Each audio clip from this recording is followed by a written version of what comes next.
ஏங்க இது யூத் இல்லைங்க, பழைய டெலிஃபோன் பூத். என்ன சொல்ற? படம் எடுக்கிறீங்க, ஒரே பேட்டர்ன், ஒரே மாரி கதை. படம் ஆரம்பிக்கிறதுலேருந்து ப்ரீ கிளைமேக்ஸ் வரைக்கும் ஹீரோ பண்ண போற எல்லா முள்ள மாரி தனத்தையும் பண்ணிடுவான்.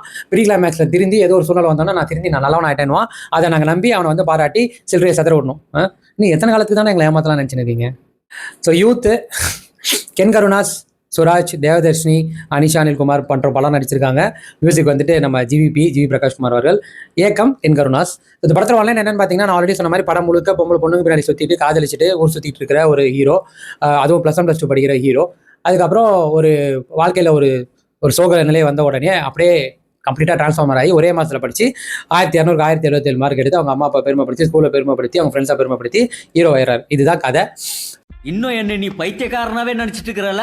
ஸோ இந்த மொள மாதிரித்தனம் எப்படி இருக்குன்னா, நீங்கள் பண்ணுறதெல்லாம் பண்ணுங்கடா, என்ன வேணாலும் பண்ணுங்க, எவ்வளோ வேணாலும் ஜாலியாக இருக்குங்க, ஊர் சுற்றுங்க. உங்களுக்கு கடைசியாக எக்ஸாம் டேட் அறிவிச்சதுக்கப்புறம் ஒரு மாதம் உட்காந்து படிச்சிங்கன்னா நீங்கள் வந்து சூப்பர் ஸ்டார் ஆகலான்ற ஒரு தப்பான மெசேஜை தான் இது வந்து பாஸ் பண்ணுது. பொறுத்து எனக்கு இந்த படத்தை பிடிச்சது என்னன்றதுல முதல்ல சொல்லிடுறேன். ஆப்வியஸ்லி ஜிவிபி தான். அதாவது என்ன மேட்ச் என்ன டீம்னே தெரியாமல் மாதிரி அந்த மாதிரி நீங்கள் என்ன டீம் என்ன மேட்ச் ஆனாலும் இருங்க, நான் பர்ஃபார்ம் பண்ணுவேன்டா அப்படின்ற ஒரு நிலையில தான் நம்ம ஜிவிபி இருக்காரு. இந்த படத்துலையும் மியூசிக்கும் பேக்ரவுண்ட் ஸ்கோரும் அவசரமாக இருந்தது. அண்ட் தென் படத்தோட மேக்கிங் ரொம்ப நல்லா இருந்தது, ப்ரொடக்ஷன் சூப்பராக இருந்தது, ரொம்ப கலர்ஃபுல்லாக இருந்தது, விஷுவல்ஸ் தான், சினிமாட்டோகிராஃபி நல்லா இருந்தது. அண்ட் தென் பர்ஃபார்மன்ஸ் வந்து பார்த்தீங்கன்னா தேவதர்ஷினி, சுராஜ் வேற லெவல். அவங்களோட எக்ஸ்பீரியன்ஸ் வந்து இந்த படத்தில் தெரியும். ஒரு அப்பா அம்மாவும் சரி, ஒரு ஆக்டர்ஸாகவும் சரி, அவங்களோட ஆக்டிங் வந்துட்டு வேற லெவல் இருந்தது. அதுவும் முக்கியமான எமோஷனல் சீன்ஸ் எல்லாம் அவங்க அந்த எமோஷனல் கடத்தின விதம் பிரமாதமாக இருந்தது.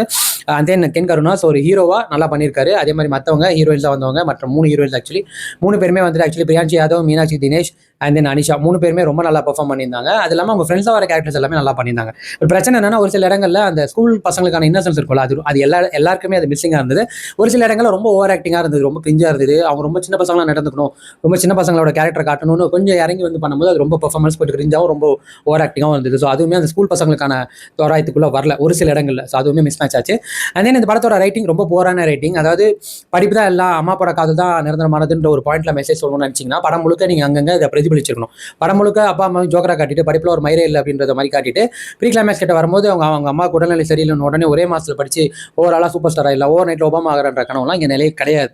இன்னைக்குள்ள ரேஞ்சில் படிக்கிறதுன்றது ரொம்ப கஷ்டம். படிப்பு எவ்வளோ முக்கியமோ படிப்பு அதே அளவுக்கு கஷ்டம் தன்னை ப்ரூவ் பண்ணுறதும். பட் இந்த மாதிரி இப்போ உள்ள ஜென்ரேஷன் சினிமாவை பார்த்து ரொம்ப ஈஸியாக இம்பாக்ட் ஆகிறாங்க. அவங்களுக்கு வாழ்க்கையில் வந்துட்டு சினிமா ஒரு மிகப்பெரிய பங்காற்றுன்னும் போது கொஞ்சமாவது சோஷியல் அவேர்னஸோட ரெஸ்பான்சிபிலிட்டி படம் எடுக்கும். என்னை பொறுத்த வரைக்கும் யூத் வந்துட்டு ஆக்சுவலாக அந்த டைட்டில் கூட ஏன் வச்சாலும் தெரியல, அந்த யூத் அந்த ஆடியன்ஸை கவர் பண்ணுறதுக்கு முட்டைக்கலைக்குன்னு ஒரு ட்ரெண்டிங் சாங் போட்டாச்சு. பூரா பேர் அதை பின்னாடி தான் அலையிறான். என்னை பொறுத்த வரைக்கும் யூத் வந்துட்டு ஒரு தேவையில்லாத அணி. எனக்கு வந்து கம்ப்ளீட்டாக சுத்தமாக ஒர்க் அவுட் ஆகலை. நான் சொன்ன இந்த நல்ல விஷயங்களை தாண்டி மற்றது எல்லாமே வேஸ்ட் தான். ஸோ என்னை பொறுத்த வரைக்கும் 100க்கு வந்து யூத்துக்கு வந்து ஒரு 35 கொடுப்பேன், ஜஸ்ட் பாஸ், அவ்வளோதான்.